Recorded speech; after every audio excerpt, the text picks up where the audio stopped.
India has a great presence this time, and these are interesting times.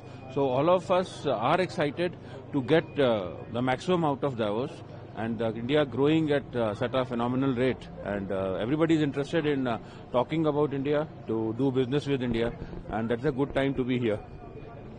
If I talk about IOC, where do you see the crude prices settling? Because of all these sanctions, etc. With everything moving around, still the crude prices are hovering where you know us, around 63, 64 today. And for the better part of last 6 months, they were hovering at 60 or below 60.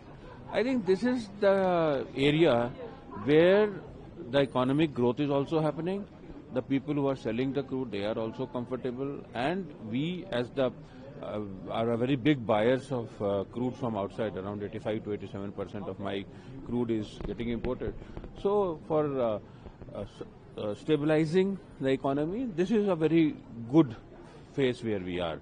60, 65, 55, these are the ranges where... And in these ranges, the refining margin of IOC is settled? Yes, they are, because refinery margin is a very, very broad term, because buying crude at certain price doesn't mean that it will reflect in higher margin for me or a lesser margin for me, because it is finally affected by the cracks that are there in the international market. Today cracks are working very fine.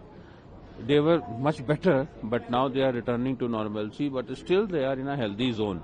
So till the time my cracks are doing good, we are doing better in refining side.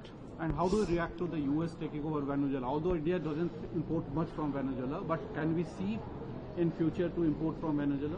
Yeah, if at all things start settling down, if at all a lot of crude starts coming out of Venezuela, then why not? We have, like as India and as Indian Oil, we have processed Venezuelan crude earlier when it was available, like 10 years back or 8 years back, when it used to be there in the market. So our refineries are varied, our refineries are robust. They can process in an admix manner, of course, but we can process Venezuelan crude if and when it is made available. And do we import crude from US, and any plan to increase it, or any talks going on in that aspect? Buying crude is totally a commercial activity. We always were buying crude from US and Canada coast also. We still continue to do some cargoes which are coming commercially viable. They are being very well bought here, as they are coming from any other part of the world. And if I ask you about India, the prices of petrol and diesel, how policy can support that? I mean, what kind of changes you think in policy, like so that customer can get a better price? With this government, there is no problem of, I'll say, policy or anything, because we whatever we wanted, whatever is required, whatever support is to be given by the government, in the policy front, it's already given, it is there with us. Only it is up to us how we improve our profitability, how we increase our efficiency, how we reduce our cost of operation, how we reduce our supply chain cost. That is up to us. If we, as we move on this path of improvement, our margins are going to improve. So now it is up to us how we are doing it, and we are already doing it. We are in the process of getting on to a very transformational project which will improve the proficiency of the Indian Oil refineries and its supply chain. And if I ask if Indian Oil, suppose, has to spend some money, suppose investment in some lineup? Look, Indian Oil is an energy company, so we will be in the energy space, that is for sure. Today, what we have been doing primarily has been the liquid fuels, like refineries and marketing we have been doing. That will continue to happen. Plus the downstream petrochemicals will be there. Plus a very logical corollary is going into cleaner forms of energy. The cleaner forms of energy can be renewable, it can be solar, wind, it can be bio, it can be anything which is coming from a source which is less polluting.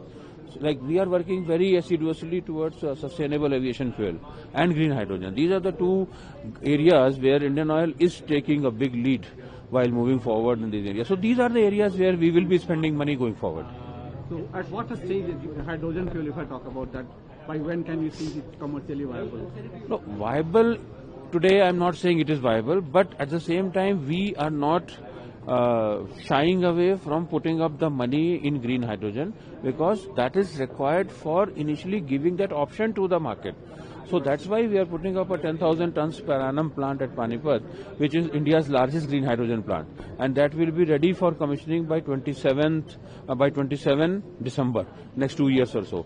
So that will be our contribution towards providing green hydrogen to the mobility sector, and then if mobility sector brings in their engines and they start using it, we will put up dispensers, we will put up the retail outlets, and we will start developing that ecosystem.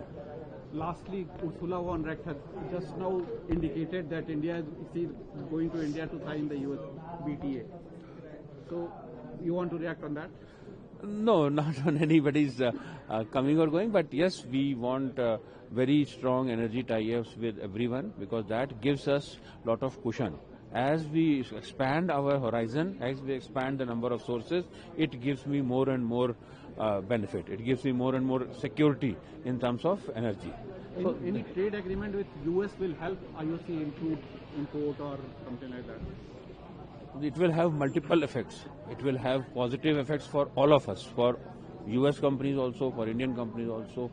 So let us see how it pans out. We are not predicting anything, and we don't even know what is there, if at all what is there. I totally don't want to comment on this.